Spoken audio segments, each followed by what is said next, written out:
Жараткан Алла Субханаху ва Таала Пайгамбарыбыз Мухаммад саллаллаху алейхи ва саллям аркылуу сиздерге биздерге Кур'ан түшүрүп, ошол жерде ачык айткан. Аллази халакал маут вал хаят лиябулувакум айюкум ахсану амала. Ал ушундай зат жаратты өлүмдү жана жашоону силерди сынаш үчүн. Силерден татыктуу ким бейишке, татыктуу ким дозокко. Негизги сыноо Алланын каалоосу менен нафсинин каалоосунда.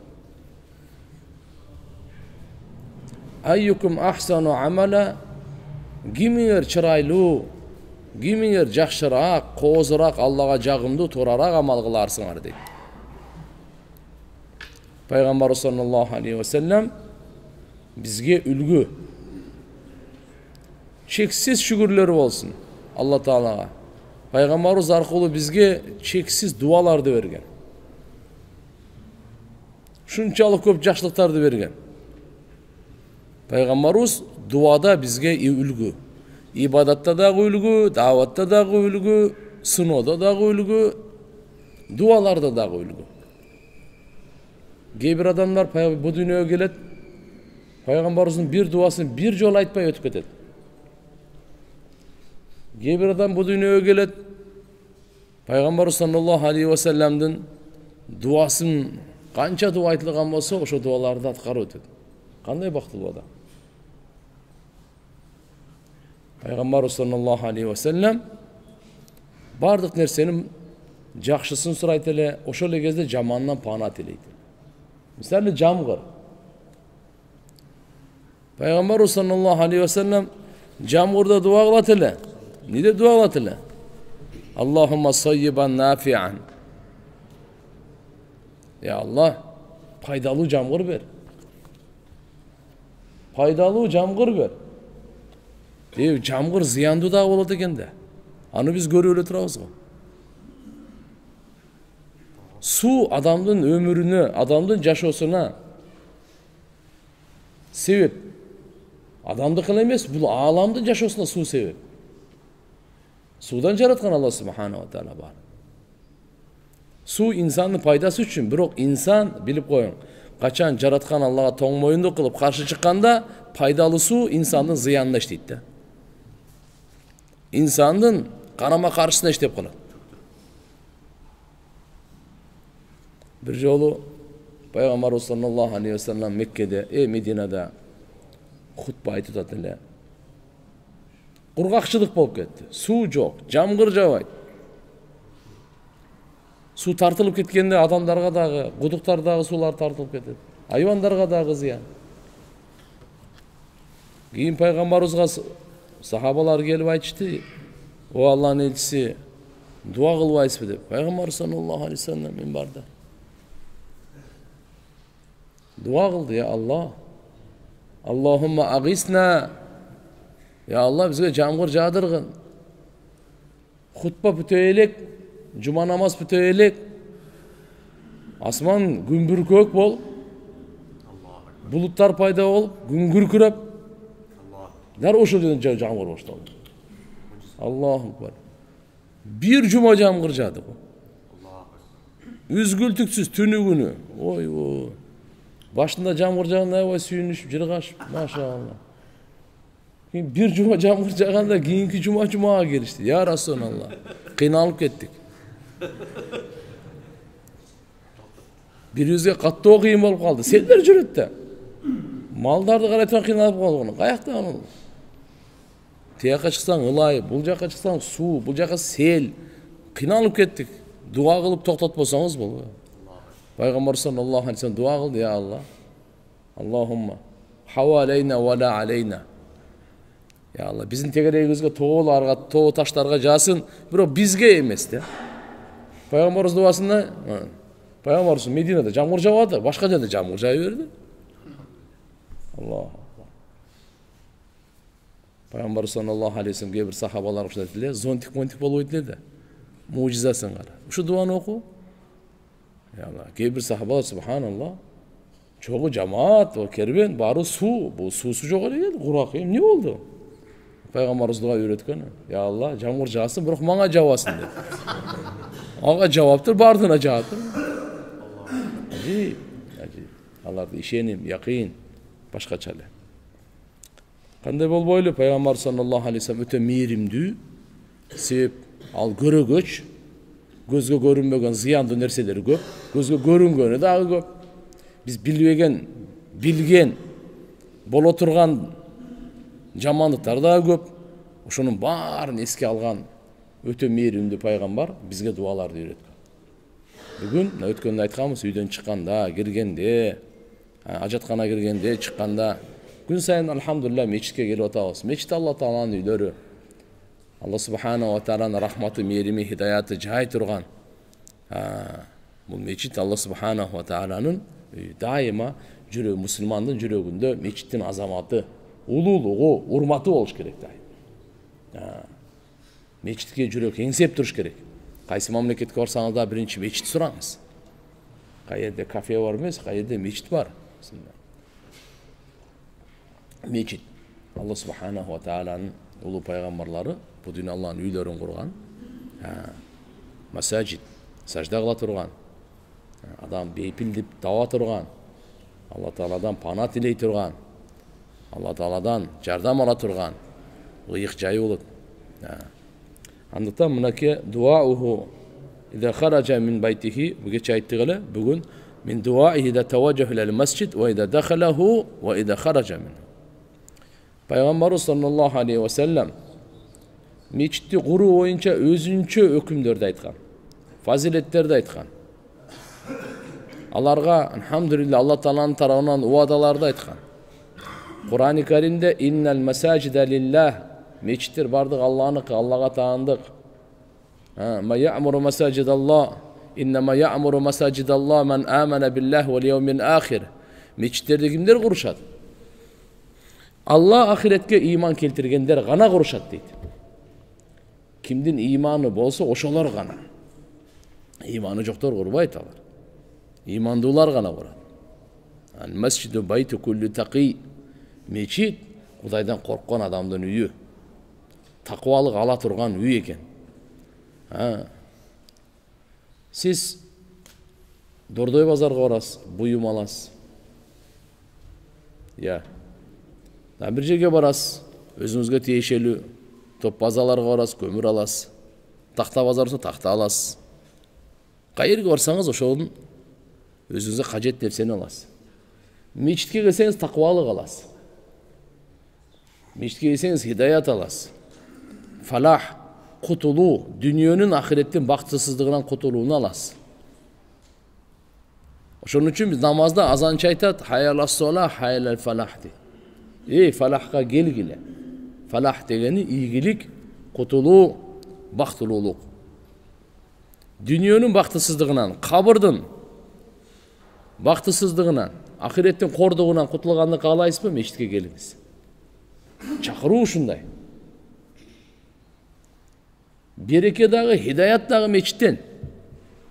Meçitten tarkayt. Bereke dağı, hidayat dağı. Allah Kur'an'da ayet koyuyor. İnne avvela beytin vudi'a linnas lellezî bi Bakkata mübarekan ve hudan lil alemin. Mekke şahrında en birinci yer yüzünde kurulgan üy, ibadat kıla turgan jay. Al iki maksatta deydi. Bereke jana hidayat. Жашооңузга, ден соолугуңузга, ырыскыңызга, өмүрүңүзгө береке кааласаңыз, мечитке келиңиз. Hidayat kalasanız, bir gün yaşasam da tura yaşayın deseniz meçitke geliniz.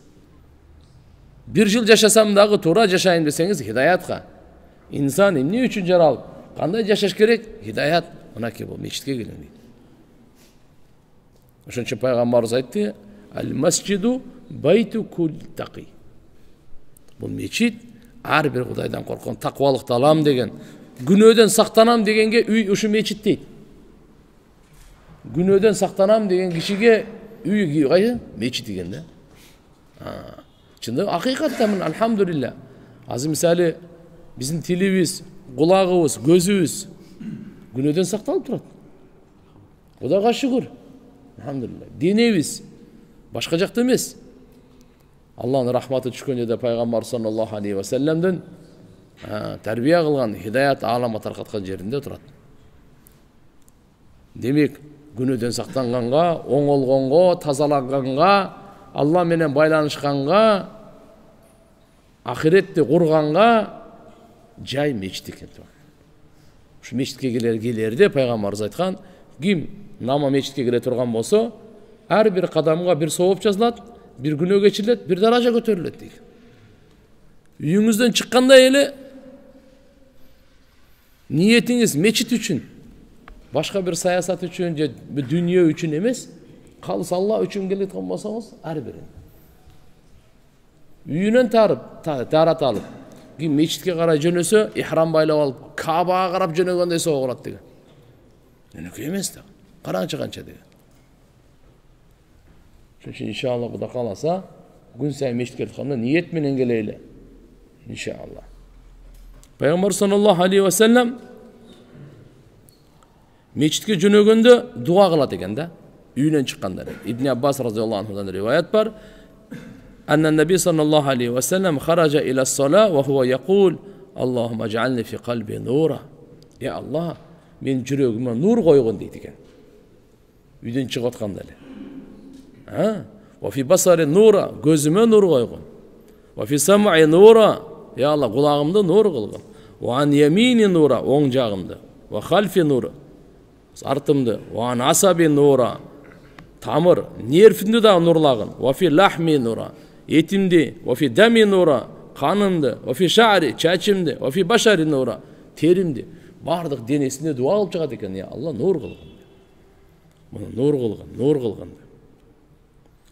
Fatima yenevizden rivayet, Peygamber sallallahu aleyhi ve sellem kaçan, İzâ kâne dekhal mescid, yekul, Bismillah, ve salatu ve selamu ala Resulillah. Allahümme aftahli, abvâba rahmatik. Yol sünneti boyunca şunday. Birinci, Bismillah. Ve salatu ve selamu ala Resulillah. Peygamberimiz sallallahu aleyhi ve sellem ve salavatı. Ondan ki yüzün duası var. Allahümme aftahli abvâba rahmatik. Ya Allah, meyirim, rahimdoluk eşiğini men üçün açkın degen dua. Meyirim, rahim, meyirim eşiğini açkın degen dua. Çıkkanda olsa Bismillah ve salatu ve selamu ala Resulillah. Allahümme inni esaluka min fadlik. Ya Allah, senin ayık öldürüğünü sorayım. Ya olursa Allahümme gfirli dunubi ve aftahli abvâba fadlik. Ya Allah, günahlarımda geçirgin cana aykölдүүлүк эшиктериң мен үчүн ачкын деген дуа. Киргенде Аллахтын рахматын сурап, чыкканда Аллахтын айкөлдүүлүгүн сураган аалымдар мындай дейт. Буда ишарат бар.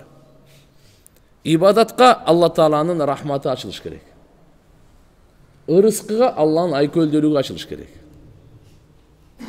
Биз кирип атканда, ибадатка кирип атабыз, жүрөгүм тарта турган болсун ибадатка. Мешитке киргенден чыкканым тез болуп жүрбөсүн. Түшүндүңүз да? Мешітке келгенде Алла Тааланын рахматын сураганы, я Allah, менин жүрөгүмө сенин рахматыңды ачкын, ибадат мейли намаз болсун, зикр болсун, Куран болсун, дуа болсун, таалим болсун, тарбия болсун, этикаф болсун, кандай гана илим алуу, илим берүүбү, мен жүрөгүмдү мечитке, я Allah, ачып койгун, рахматың ачкын, ошого жараша мен бул жакта ибадат кылалым. Алланын рахматына жараша. Чыгып аткан Аллахтын айкөлдүүлүгү эми кээ бир риваяттарда келет. Аллахумма асими минаш шайтан ар-раджим. Чыгып атканда, я Allah, сен мени куткаргын, куулган. Я Allah, наалаттанган шайтандын жамандыгынан куткаргын деген дуа. Мечиттен чыгып атканда Аллахтын айкөлдүүлүгү рызкысын сурай турган. Я Allah, мен жашоомдун рызкысын жеңил кылгын, адалдан бергин, берекесин бергин деп. Ошол кезде шайтандын азгырыгынан да сактагын. Аллахумма асини минаш шайтанир раджим. Я Allah, шайтаныр раджимдин жамандыгынан мени сактагын деп.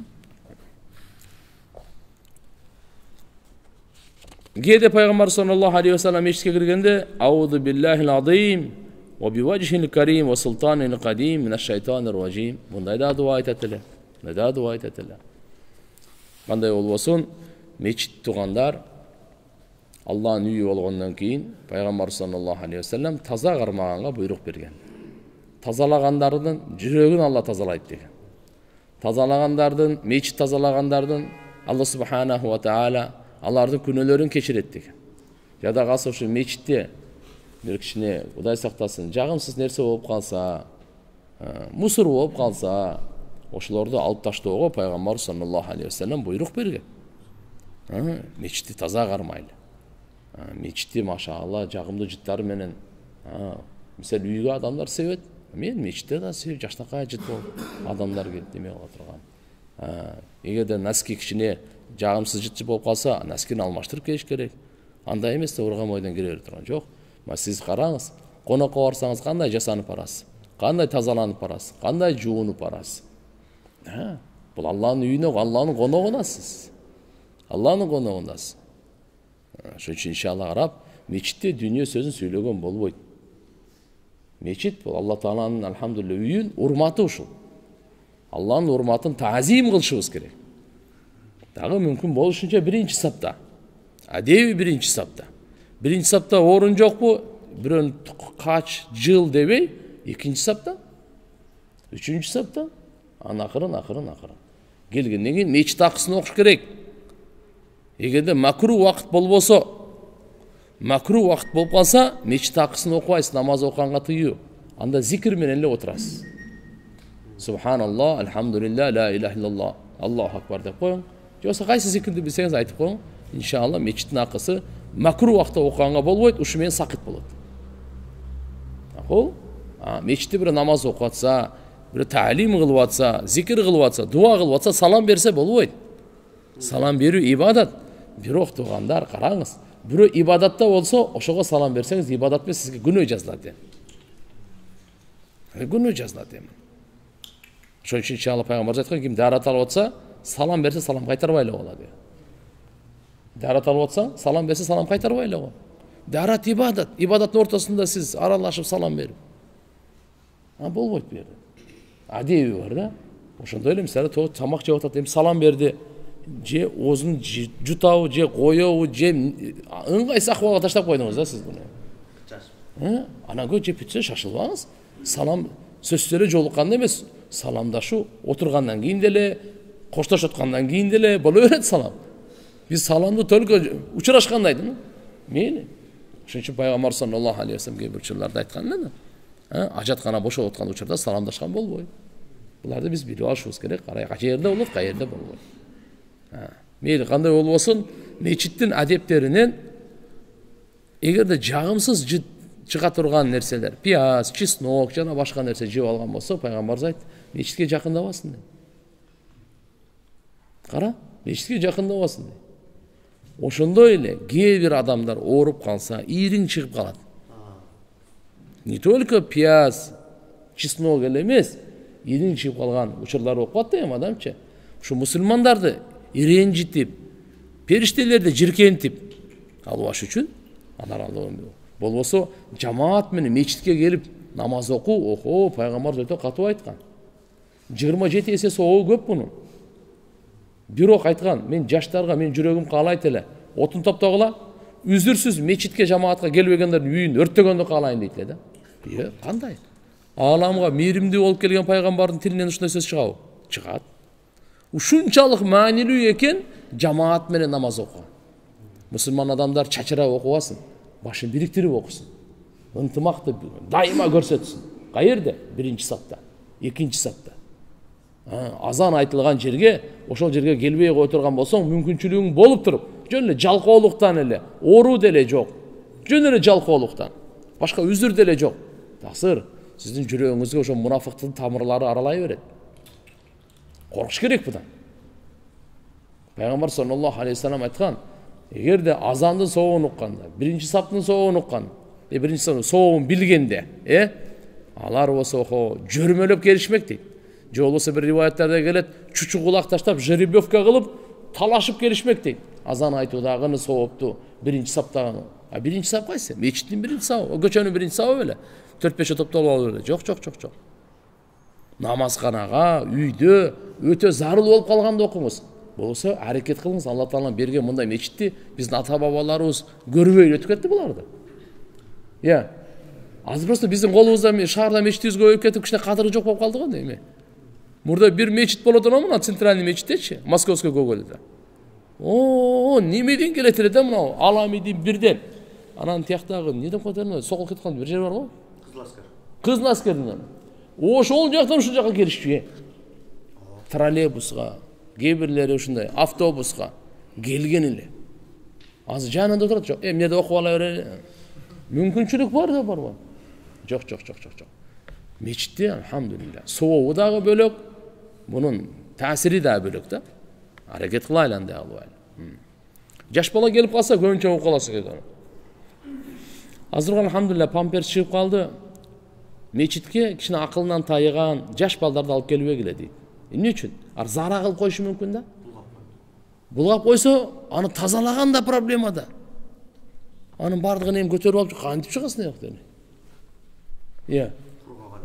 Эгерде өзүнүн акыл эсине келген болсо, зара кылбаса, мейли, андай балдар болсо мейли. Кичинекей кедеме карап туруп, отуруп намаз окутат, аркада ыйлайт, бала ыйлайт. Азыр алхамдулилла андай эме болбой калды. Бул жакта намаз бүткөнгө чейин же намазга көңүлү жок, же болсо балага мындай болбой калды. Ошон үчүн балдарды алып келүү, жана акылынан тайган кишилерди балдарды алып келүү боюнча мечитте чек бар. Буну биз жакшынакай эме кылып коюшубуз керек. Так, балдарды иншалла карап, кичинекей балдарды алып келип көндүрүп койсок жакшы. Бирок кандай өз акыл эсине келген болсун да. Акыл эсине келген болсун. Зара кылып коюп болсун. Нары бери ойноп, жүгүрүп, кыйкырып, бирөө намазын буза бербей турган болсун. Кичине акырынан эме кылып турчу. Бул биздин алхамдулилля мечиттин талим тарбиясына. Пайгамбар саллаллаху алейхи ва саллям күн сайын таң атканда, кечке жеткенде, таңга жеткенде шүгүр менен, Алладан тилек менен, жакшылыгын сурап, жамантан паана тилеп жетет эле да. Айтат эле ошого да, алхамдулилля. Себеби Алланын неаматтары чексиз, кана неаматтары көрө турган адам болсо. Мынандай дуа кылат эле. Аллахумма бика асбахна ва бика амсайна. وَبِكَ نَحْيَا وَبِكَ نَمُوتُ وَإِلَيْكَ النُّشُورُ. Bizde dualar, tuğanlar öğrenişimiz gerek. Cattaşımız gerek. Ya Allah, senin atın menen, senin jardamın menen men tаңга жетtim. Senin jardamın menen men tаңга жетtim. Geçke olsa meyli. Allahumma bika amsayna ve bika asbahna ve bika nahya ve bika namut ve ileyhin nushur. Geçinde. Senin jardamın menen ya Allah geçke жетtim. Allah jardan bermese bugün geçke kança adam jetpey kaldı. Bugün geçke көп adam jetpey kalgan. Senin jardamın menen tаңга жетебиz ya Allah. Senin hükümün menen yaşayız, senin hükümün menen ya Allah. Dünyadan kaytабыз. Жана саңа гана кайтуу, саңа гана баруу. Буну эстен чыгарбай. Пайгамбар саллаллаху алейхи ва саллям мактоо айтат эле. Амсайна ва амсал мулк лиллахи раббил аламин. Аллаху акбар. Вальхамдулилlah la ilaha illallah вахтаху la шарика ла. Лахул мулк ва лахул хамд ва хува ала кулли шейин кадир. Таң кечке жеттик. Биз эле эмес, бүткүл алам кечке жетти азыр. Канча айвандарга да кечке жетти. Я, Кыргызстан да кечке. Тоолор, суулар, канаттуулар. Кечке биз эле эмес. Бардык Алла Таалага таандык, Аллага мактоо. Алла субханаху ва таала сыйынууга жалгыз, шериги жок. Ага гана таандык. Мүлк дагы, мактоо да жана ар бир нерсе кудуреттүү деп дуа кылат эле. Түнгө жеткенде түндүн дуасы бар. Түндүн жакшылыгы бар, түндүн жамандыгы бар таксыр. Түндүн жакшылыгын сураш керек. Бардык эле түндө жакшылык боло бербейт. Бардык эле күндө, күндүздө да жакшылык боло бербейт. Ошон үчүн пайгамбар саллаллаху алейхи ва саллям дуа кылат эле. Канча деген коомго түнү азап келген. Канча деген коомдорго күндүздө азап келген. Жөнөкөй эле эмес, пайгамбар саллаллаху алейхи ва саллям сөп Алла Таала мындай четканда бенде ким гана болбосун, адамдар кандай гана болбосун, ал өзүнүн каалоосу менен чече берет да. Буйругу менен чечет бардыгын. Ошон үчүн Allahumma Rabbi as'aluka khayra ma fi hadihi al-layla wa khayra ma ba'daha. Ya Allah, uşul tündün jakşılыгын сурайым, tündөн kийинки дагы жакшылыкты да сурайым. Wa a'udhu bika min sharri ma fi hadihi al-layla wa sharri ma ba'daha. Şu tündün jamandыгынан пана тилейм, ушул tündөн kийинки боло турган жамандыктан да пана тилейм дейт. Biz bunu elhamdülillah her tünü surayız, her gündüzü surayız. Allahümme inna es'aluka khayra hadihi leyla. Bu tündün jakşılığın suraş gerek taksırlar. Tündün jamandığından pana tileş gerek. Tündögü köptөгөн karangılıkta köptөгön ziyandılar var. Köptөгön jaman nerseleri var. Allah'ın panasına. Bir rivayette Rabbi a'udhu bika minel kesel vel haram ve su'el kibar ve a'udhu bika min adabi finnar ve adamin fil qabr. Gün sayın Peygamberimiz geç kirgende uşu pana ayaklar. Ya Allah, жалқаулықтан, ғарылықтан сақтағын. Жаман ғарылықтан сақтағын. Жаман ғарылықтан сақтағын. Жана дозоқтың отынан, қабырдың азабынан сақтағын. Таң атқанда да ушундай дуа кылат эле Пайгамбар саллаллаху алейхи ва саллям. Bir rivayette gelет: Allahumma es'aluka khayra hadal yawm fathahu ve nasrahu ve nurahu ve barakatahu ve hudahu. Ve a'udhu bika min şerri ma fi ve şerri ma ba'dahu. Dua kılat ele ya Allah, uşul tündün, uşul gündün. Egerde gündüzü ola turgan bolsa fathahu. Tüm bolsa ata fathaha ve nasraha. Demek uşu tündün Allah subhanahu wa ta'ala Allahumma inna es'aluka khayra hadihi leyla fathaha ve nasraha ve nuraha ve barakataha ve hudaha ve a'udhu bika min şerri ma fiha ve şerri ma ba'daha. Ya Allah, uşu tündün jakşılыгын сурайм. Makul mu? Tündün jakşılыгын сурайм. Tündün ya Allah жеңишин сурайм. Жардамын сурайм. Nurun сурайм. Berekesin сурайм. Hidayatın сурайм. Жамандыктардын баарынан пана тилейм дейт. Peygamber sallallahu aleyhi ve sellem bu anda dualar kılatlı. Allahümme inna es'alukan afiye fi dünya vel ahire. Ya Allah, senin afiyet, sağ salamatçılık, amanlıkta sorayım ya Allah. Dünyada, cana ahirette. Allahümme inna es'alukan afve vel afiye fi dini ve dünyaya. Ya Allah, senin geçirimlilikte sorayım. Geçirimlilikte sorayım. Vel afiye, sağ salamatçılık, amanlıkta. Neyimde? Fi dini, dinimde. Ve dünyaya, dünyamda, ve ahli üybülemde, ve mali, mal mülküme dağı amanlıkta suraşım gerek ekan. Men maşinemi, atıma, sarayıma, konteynerime, magazinime, ya amanlıkta surayım, afiyet surayım. Mal mülk, Allah Teala bergen mal mülktü, ya Allah oşağa afiyetin. Oşağa apat gelbesin, pajar olup ketpesin.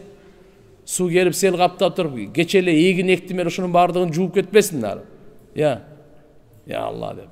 Söptegende kança dıyqançı meynet kılat, qarap turun, ya Allah. Turav? Mınaki Peygamber sallallahu aleyhi ve sellem dualarına. Allahümme astur avrati ve amir ravati. Ya Allah, men ayıptarımı jaşırgın. Men korkuğumdu amandıkka aylantırgın. Men жүрегimdegi korku, жүрегimdegi ушундай sezimlerdi, жана korku sezim. Orudan korkumun, inflatsiyadan korkumun, ölüp kalgandan korkumun, düşmandan korkumun. Ya jamanlıktan korkumun, adaşudan, dozoktan korkumun ya Allah. Bardığın amandıkka aylantırgın. Allahümme astur avrati ve amir ravati. Ravati de korkuna. Amandık verin. Korkumun oruna amandık verin.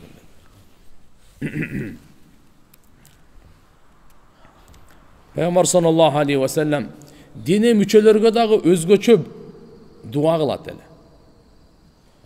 Denege jalpıça dağı aytıp koyat ele. Gebir uçularda dine müçelerin özgöçö aytat ele. Allahümme afini fi badani, afini fi sam'i ve afini fi basari. La ilahe illa ente. Ya Allah, men deneme, özgöçö gözümü, kulağıma afiyet bergin dedi. Gözüm körü olup kalbasın. Ya Allah. Gözüm körü olup kalsın. Anan bu жерде karağınız da, gözüme afiyet degeni, жалгыз ele orup kalıp, körü olup kalıp emez. Aram nerselerdi görgönden de afiyet bergin degen söz. Şu gözüm aram nerseni görmesin ya. Ya Allahümme afini fi badani, Allahümme afini fi sam'i, Allahümme afini fi basari, Allah afiyet berkesin. Oğrulardan, dünyadagi azırkımday oğrulardan. Akırkısı var, kör olup kalıdan.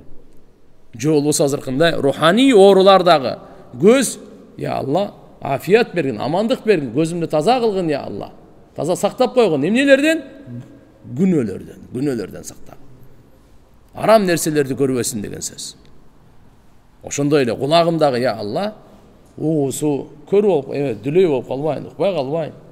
Oşo эле кезде, de subhanallah, kebir ulamalar aytat, Allah'ın paygambardı ukbay koygun,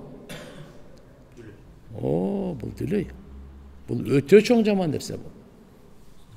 Menin kulağıma afiyet bergin ya Allah, saktagın. Emneden?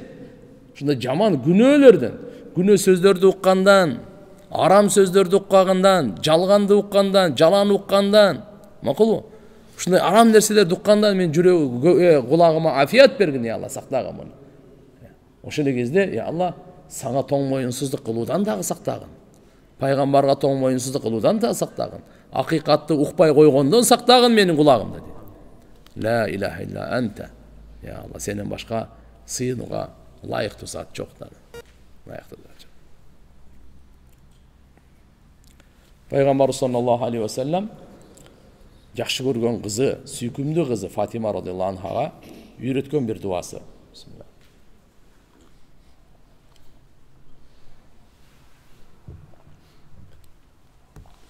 Fatima enebizge aytты, үйrөттü. Fatima enebіз arqылы бардық үмметке. Бұл бізге берек болып берілді. Пайғамбар саллаллаху алейхи вассалам айтады, Фатима, не нәрсе сені тосады? Ушу дуаны айтудан мен саңа осият қылып жатқан. Демек, бұны сен сөз айтып жүрген. Мен саңа осият қылып айтып кетемін де. Фатима enebіз сайидату ниса әхлил жанна. Бейіштің аялдарының қанышасы. Пайғамбар саллаллаху алейхи вассаламдың ұрпағынан Фатима enebizden тараған бүгін алхамдулилля миллион сайид ашрафтар. Алхамдулилля. Şu Fatima enebіз radıyallahu anha Пайғамбар саллаллаху алейхи вассалам айтады, ида асбахти ва ида амсайти. Түнде дағы оқуғын, күндізі дағы оқуғын. Таңға жетсең дағы, кешке жетсең дағы оқуғын. Таңға жеткенде дағы, кешке жеткенде дағы оқуғын. Қайсы дуа екен?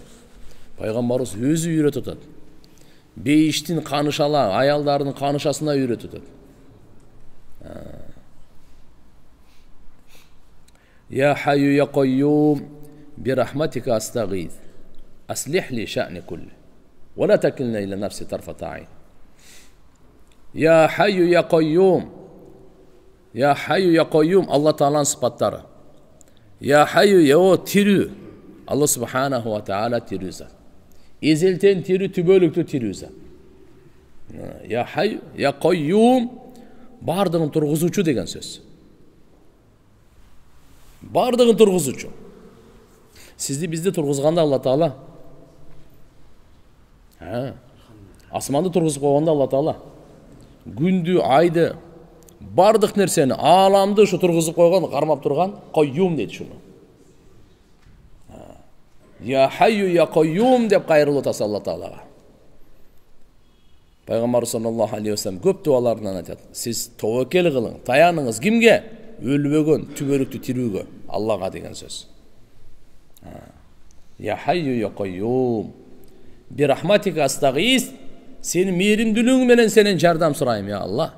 Сенен жардам сұрайым. Мейірімділігің менен жардам сұрайым. Астағис, жардам сұрағанда айтады. Аслих ли ша'ни кулла. Менің бардық işimді оңынан шығарғын дейді. Қандай дуа екен? Бардық işlerimді я Алла оңынан шығарғын. Аслих ли ша'ни кулли. Бардық, я Алла, işlerimді оңынан шығарғын. Вала такинни иля нафси тарфата айн. Мені нәпсіме тапшырып қойып оғын. Көзірмемчеде. Көзірмемчелік уақытқа дағы мені нәпсіме тапшырып қойып оғын дейді. Қара. Себеп көзірмемчелік дағы нәпсіге тапшырылып қалдырған болса, адам, қайырдан қайырға кетіп қалғыдай да. Мына Пайғамбар саллаллаху алейхи вассалам Фатима енебізге ушундай қасиетті, берекелі дуа үйретті. Фатима енебіз арқылы үмметке жетті. ар бирибизге.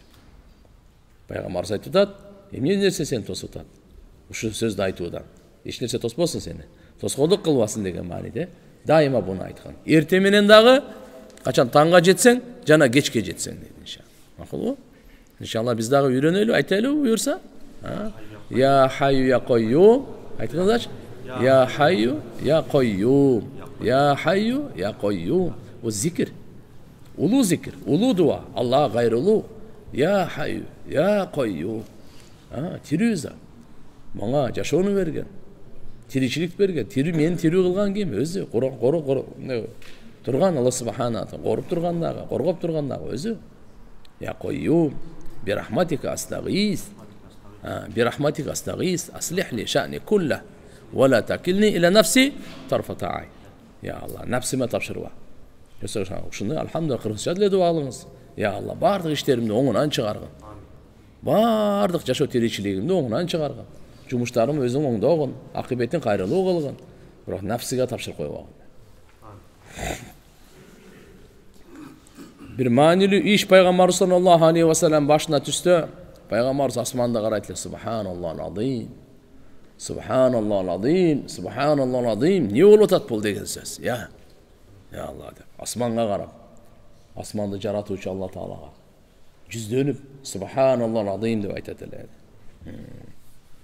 Дуада Пайгамбарыбыз саллаллаху алейхи ва саллям Абу Хурайрадан келет. Я хайю я койюмду көп айтчу дейт. Я хайю я койюм деп көп кайрылчу дейт. Bir işti kalasa Allahumma khirli vaqtarli деп айтат эле дейт. Allahumma khirli vaqtarli. Bir işti kalap atасыз. Окууну, жумушту, бизнести, кызматты, сапарды, bir мамилени, bir кандай гана иш болбосун. Ошондо bir дуа кылып Алла Тааладан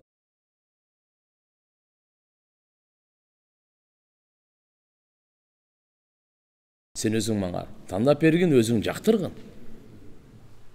Өзүң жактыргын, өзүң тандап бергин. Хирли, өзүң жактыргын я Алла. Ошо сапардыбы, же ушул иштиби, же ушул кызматтыбы, же ушул жумуштубу, же ушул сооданыбы. Я кайсы эмнени кылат? Аллахумма хирли вахтарли. Кыска дуа. Аллахумма хирли вахтарли. Я Алла, сен өзүң жактыргын. Я өзүң тандап бергин мага. Өзүң тандап бергин я Алла. Алла тандаганы бенденин зыянына болбойт, жакшысына болот. Пайгамбар саллаллаху алейхи ва саллям кийим кие турган болсо, бир жаңы кийим, же жаңы селде, же жаңы чадыр кандай болбосун? Бизде жаңы бут кийим болобу, жаңы баш кийим болобу? Кандай гана жаңы кийим кие турган болсо, пайгамбарыбыз Аллахумма лакал хамд анта касаутанихи. Я Алла, сага мактоо болсун. Сен кийгиздиң мага ушуну. Ас'алука мин хайрихи ва хайри ма суния лаху. Я Алла, ушунун жакшылыгын сурайм. Аллаху акбар.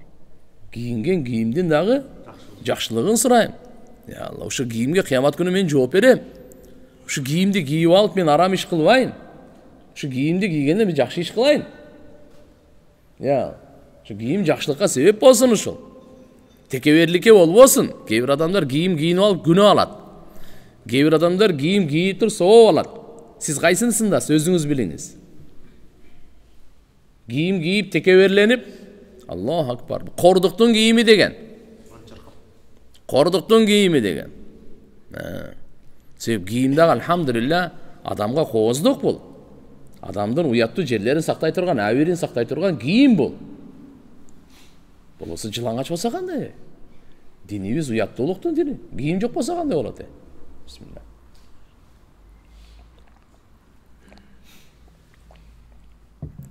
Өзгөчө аял заттарына. Рубба касият арият. Пайгамбар саллаллаху алейхи ва саллям айткан, кээ бир кийим кийинген аялдар жылаңаштар деген. Кийим ушундай болсун. Кийим деп эмнени айтат? Денени жашырганды ошону кийим деп айтат. Дене жашырылбай эле дене көрүнүп турса, ал кийим эмес ал. Ошончо рубба касият арият деп айткан да. Денеси көрүнүп турса жок. Жок. Дене жабылып турган. Эркектерге деле, аялдарга деле. ушунча чыпыйган болбосун, уяттуу мүчөлөр көрүнүп кала турган болбойт бул. Сизге өзүңүзгө эле зыян, ден соолугуңузга деле зыян, коомчулукка деле зыян. Уяттуулуктун эшигинен кирбейт бул. Уяттуулуктун таразасына тартылбайт бул. Уяттуулукка бериле турган соопко буга берилбейт бул. Демек туура кийим маселесине келгенде, алхамдулилля, шариятыбыздын багыты бар, жолдомосу бар, көрсөтмөсү бар. Бизди эч нерседен таштаган эмес. Бар нерсени айтып койгон. Эркектерге жибек болбойт деди, болду. Эркектерге алтын болбойт деди, болду. Пайгамбар саллаллаху алейхи вассалам айтты. Аялдар алтынга, аялдар жибекке, мейли. Демек эркектин кийими өзүнчө, аялдын кийими өзүнчө. Пайгамбарыбыз катуу эскерткен, кайсы эркек аялды туурап, аялдын кийимин кийсе, кайсы аял эркектин кийимин кийсе, о, жараткандын каргышы болсун дейт. Эркек бойдан калсын. Кыз бойдан калсын. Аял бойдан. Я. Алхамдулилля. Алла субханаху ва таала жаратканда өзүнүн табияты, өзүнүн уяттуулугу, өзүнүн назиктиги менен жараткан. Ошого жараша шарият кийим көрсөтүп берген. Эркекти дагы, алхамдулилля, жараткан Алла субханаху ва таала өзүнүн түзүлүшүнө жараша жараткан. Эркектей болуш керек. Аллаху акбар. Ошон үчүн кийим маселесинде жөнөкөй эмес таксыр. Кийимде жок, андай эмес. Биринчиден алхамдулилля, шарият уруксат берген кийимдерди кийели. Андан кезде балдарга сүрөт, тияк, андай мындай. Алардан этиятташ керек. Жаш балдар мына уулдарга, эркектерге кып-кызыл кийинген, мындай ачык түстүү оранжевый же болбосо сап-сары немелерден бул жакшы эмес. Эркек алхамдулилля өзүнүн скромность өзүнүн. Аялдарга макул. Аялдарга өзүнө макул. Аялдарга өзүнүн күйөөсүнө жасалганга шарият уруксат берген. Жасансын, жакшынакай кийинсин.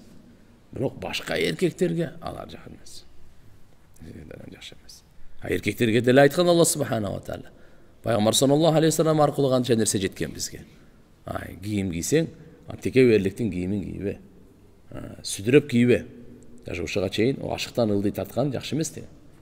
Ашыктан ылдый сүдүрөгөн кыямат исбал деп коет буну. Кыямат күнү рахмат назары менен карабайт Алла таалага деген. Бар нерсесин айтып бердим да. Сол жана кымбат костюмдар бар го, Adidas, Nike ошолорду кийсе текеберликке жатпайбы? Эми мындай, сапатка карашы деле мүмкүн. Сапатсыз 1 сом, сапаттуу 10 сом. Мисалы да. Бундайды 10 жолу кийип алганда, бир эле жолу алып ошону кийген деле болот. Кээ бир жерлерде ашыкча эле бир машиненин акчасы болот турбайбы? Андайлар болбойт эми, уже слишком да бул. Кыямат күнү сурак алынат. Ошо текеберликке. Исрафка кирет дейт, исрафка дейт. Текебер эте бөлөк. Бул исрафка кирет. Текебер жөнөкөй кийинип алып деле бассаң, кой сен эми. Сен кийимиңе караганда мен кийимип сапсам эле, бирок сен туурабы? Ошон үчүн айтат да, кембагалдын текеберлиги жаманыраак, байдын текеберлиги жаман. Кембагалдын текеберлиги кандай экен? Жаманыраак, алгычы. Байга коем текеберлик буга деле жаман. Бирок кичине бир жарашкан окшошуп атат да эмичи бул. Бул бай болуп атат да эми мындай болуп. Керсейип. Эми кембагалга ким койду эми аны? Буну ошон үчүн текеберлиги жаманыраак дейт да. Ал текебер бөлөк, исраф бөлөк. Макулбу? Единственный бир неме айтып отурган эме, мынау атыр бар го, атырга кымбат баа алса да исрафка кирбейт деген. Атырга. Анан калгандары баары да кирет деген. Бирок албетте сапатка карап ала турган болсоңуз, иншалла исрафка кирбейт. Сапатка карай турган болсоңуз. Макулбу? Себеп деген ал бир азыр китайский мынау аты эмне пластик салфетти аралаштырып синтетика бир балакатты бергенден көрө пактаныкы кымбатыраак экен. Андай ала турган болсоңуз, бул исрафка кирбейт. Ден соолукка да жакшы. Эстегенде устазыбыз айтат эле. Адамдын өмүрүнө, ден соолугуна түздөн түз таасирлүү нерсе үчөө дейт эле. Пактадан кийим кийин. Пактадан. Көбүрөөк жуунуп, көбүрөөк басуу. Суга көбүрөөк түшүү жана көбүрөөк басуу. Адамдын ден соолугуна, көңүлүнө дагы өтө чоң таасир экен да. Ушунун биринчиси пактадан дейт да. Мен ички кийим болсун, сырткы кийим болсун, пактага барыбыр жетпейт да. Пактага барып жетпейт. Ден соолукка дагы бүгүнкү күнү бардыгын айтчы. Биз азыр моданын аркасынан кууп, ден соолук эмне болсо ошо болсун. Ушу мода болсун деп эле урган бойдон. Мейли пайгамбар саллаллаху алейхи вассалам демек, кийим кийсе да кийимдин я Алла, не дейт эле? Асалука мин хайрихи.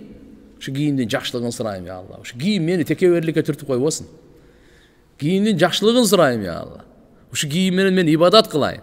Я. Ушу кийим менен мен абиримди сактайын я Алла. Демек алхамдулилlah кийим боюнча да туугандар, ушундай. Ислам дини дагы айтайын. Динибиз уяттуулуктун үстүндө курулган дин. Кийим кече боюнча имандан кийинки эле биринчи фарз уяттуу жерди жашыруу. Имандан кийинки эле биринчи фарз уяттуу жерлерди жашыруу, эркектер дагы, аялдар дагы. Анан кийин башка фарздар кете берет. Көрдүңүзбү? Ислам дини уяттуулукка канча маани берген. Кийимге канча маани берген. Кийимден эмне болот деп кийимден эмне болот эле. Аялдардын кийим кийип алып, аны депутат парламентке отура берет, көрөбүз эмне болот эле. Кийимде чоң таасири бар. Ар кимдин кийими өзүнчө бар. Врачтарга алхамдулилlah апапакай кийинип алып, операцияга кирип, өзүнүн кийими бар. Кызматка өзүнүн кийими болот. Бирок бир нерсени эстен чыгарбаңыздар. Кайсы кийим менен сиз тойго, жыйындарга баргандыган уялсаңыз, ошол кийим менен намаз окушту уламалар макру деген.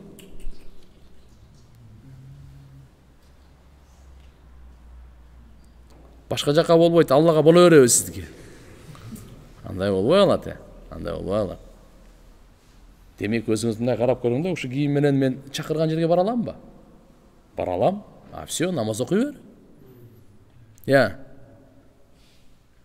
Адамдар чакырган жерге жасанып барасыз. Алла чакырган жерге эптеп элеби? Андай болбойт. Ошон үчүн айтат экен мурунку аалымдар. Мурунку аалымдар болгон экен да. Ар учурда алардын зейини, көңүлү Аллага кайрып турган экен да. Аябай жарашыктуу кийим кийипсиз го десе. Таксыр. Биринчи Аллага жаксын биздин кийим дейт. Неге? Аллага жаксын. Мен кийим кийейин, биринчи Аллага жаксын. Аллага жаксын. Жарашыктуу, Аллага жарашыктуу болсун. Анан бендесине боло берсин мейли. Бирок Алла таала алсын. Ошон үчүн иншалла мына кийим боюнча кирпир кылып туруп, ура кылып намаз окуган болбойт.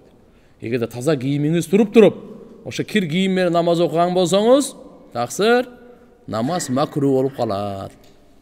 Болсо жакшы окудуңуз. Бир пара окудуңуз.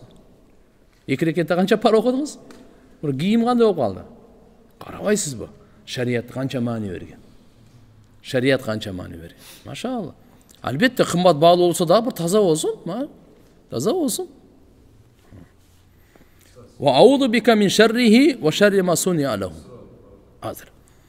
Жана кийимдин жамандыгынан айттыга пана тиледик. Айтыңыз. Я. Жамаат не болот? Жаныбардын сүрөтү бар. Бирок көз көрүнбөйт. Иштеке болбойт. Узагыраакта мында жакта даана көрүнбөгөн иштеке эмес. Макулбу? Көбүнчө ушул көзү, мурду, кулагы башынан ошондой немелерден этиятташ керек. Анан кийин бизде азыркы кичине бошошуп кеттик да. Футболка менен намаз окуганда мурдагы устаздар урушат эле. Жең узун кийбейсиңби деп урушат эле бизде. Эми азыр айланай майкасы менен окусам шүгүр кылып калдык. Эптеп эле окуп. Молодец деп пешенесинен өбө турган болупчу. Заман ушуга экен. Мурдагыларда, мурда эсимде бар. 93-94 жылдары тиякпе аалымдардан тиякпе болуп калганда, ошондо деле ушу биз жеңи жок көйнөк кийет элек да. Анан алардын мажлисинде отура албайт эле. Анда алардын аурасы ушундай эле, духуң жетпейт эле ушундай. Атым эмне деп коет анан көйнөктү? Жеңи жок. Жеңи жок көйнөк менен отуруш. Кыйын эле. Нептип кандай бир жылаңач болуп калгандай сезе берет элең да. Бирок ушуга эске алып коесуздар иншалла. Баш кийим, узунураак кийим, шарият, маданияты. Иншалла Кудай кааласа эчтеке болбойт. Өзгөчө өткөнкү сабакта айтканбыз. Ажатканага киргенде баш кийим менен кийиңиз. Баш кийим менен, Пайгамбар саллаллаху алейхи вассалам гатта расаху, качан ажатканага кирсе баш кийимди үстүнө башты жаап кирет эле. Качан ихрам байласаңыз, анда башты жаппайсыз анда. Ихрам деп ажылыкка, умрага барганда башты жаппайт да. Анда туалетте деле баш. Эчтеке эмес, жаппай кирет. Пайгамбар саллаллаху алейхи ва саллям ай көргөндө дуа кылат эле. Ай көргөндө. Аллахумма ахиллаху алейна бил юмни вал иман вас саламати вал ислам. Робби ва раббука Аллах, я Аллах. Дуа кылат эле. Бизге ушул берекелүү, я Аллах ай кылгын депчи. Бизге ушул я Аллах берекелүү ай кылгын деп. Себеп мындай да. Ва сахара лакумуш шамс вал камар ван нужум. Allah subhanahu wa ta'ala ар бир мынаны жөн жараткан эмес да, айды, күндү, жылдыздардычы өзүнүн максаты бар, таасири бар. Күн болбосо мөмө жемиш пышпайт, билесиздер да. Кудум айда да ушундай. Ай болбосочу, Аллаху акбар, өңү болбойт. Жылдыздарда болсо даамы болбойт. Бизде алма даамдуу, дарбыз даамдуу деп эле ушул жерде эле тегеренип жүрөбүз да ол. Алма пуш озмотуш жерден чыкты болду ушул эле деп. Токто, о жерде андай даамың жок. Бул жакта үстү жак көп иш кылды. Күн чыкпай койсо вообще будай пышпайт эле. Эчтеке пышпайт, не только будай, эч нерсе пышпайт. Алла субханаху ва таала ошон тасхир деп коет.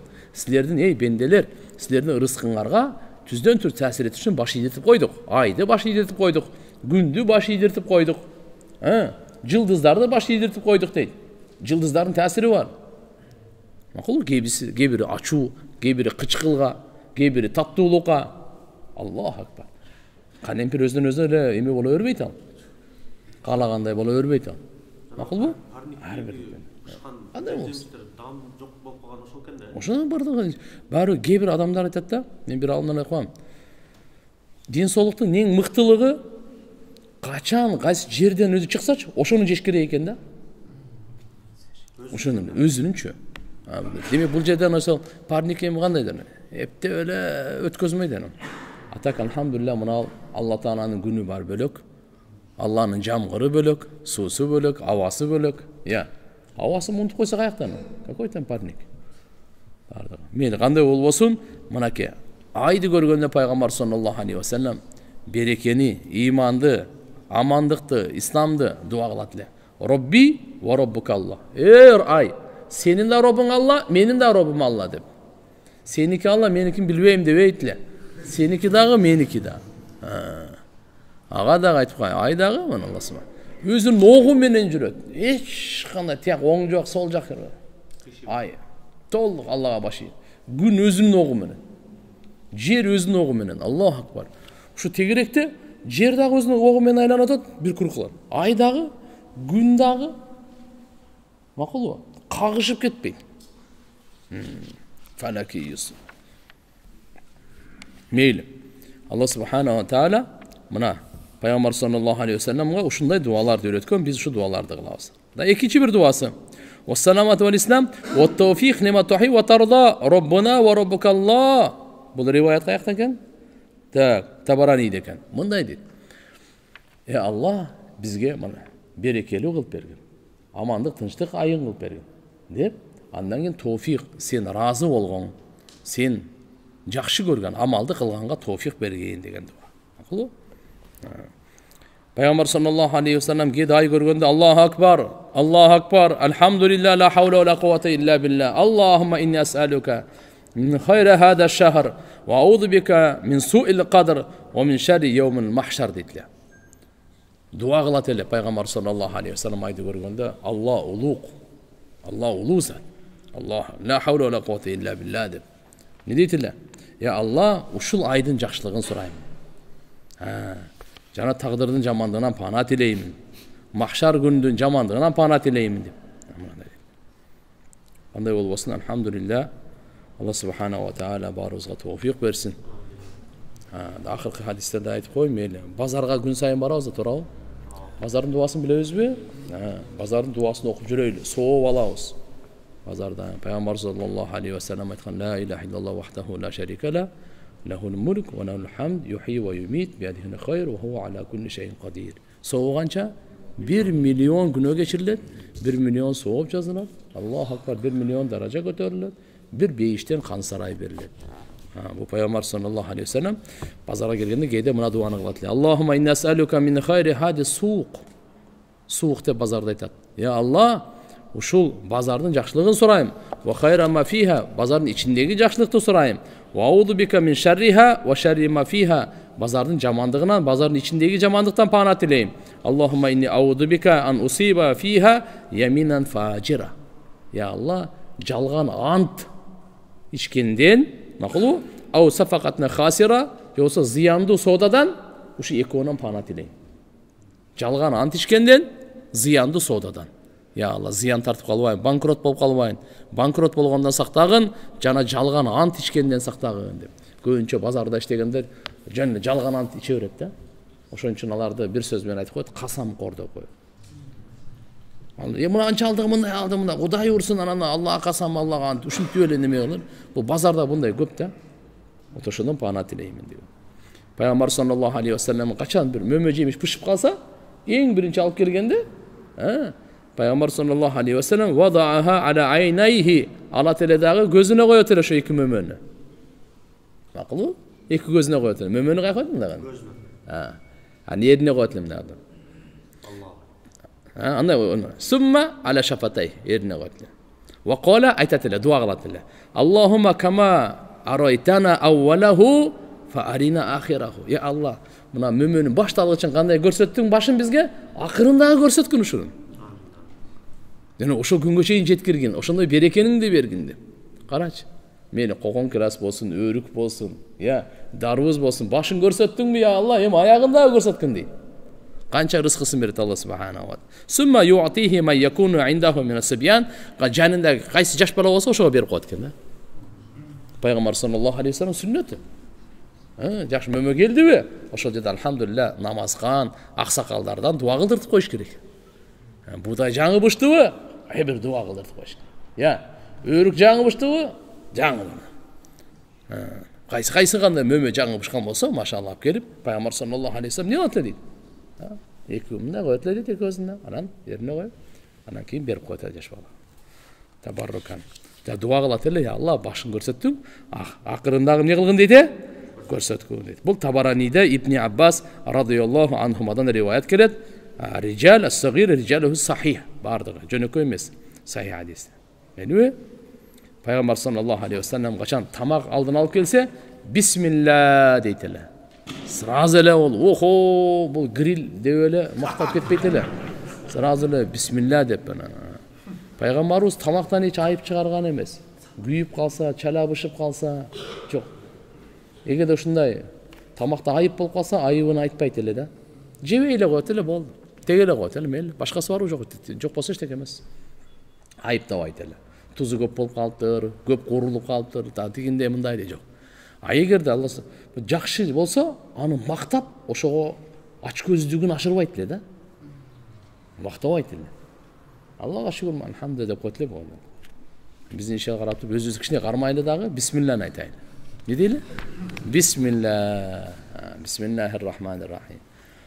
Жегенден кийин Аллахумма иннака ат'амта ва сакайта ва агнайта ва акнайта ва хадайта ва иштабайта. Аллахумма лакал хамд ала ма атайт. Дуалар эми аябай көп. Бирок Алла субханаху ва тааля жегенден кийин Алла таалага мактап айтып, я Алла, сен тамактандырдың. Сен суусундук бердиң.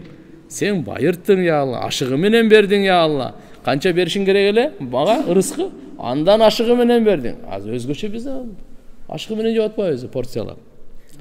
Туура жолго салдың. Сага мактоо болсун бергениңе деген. Алхамдулиллахи лази ат'амана ва сакана ва жа'алана минал муслимин. Бул болбот деген бул дуалар жатташыбыз керек. Я Алла, тамак берген дагы сен, суусундук берген дагы сен. Сага мактоо болсун. Мусулмандардан кылып жаратканыңа деп,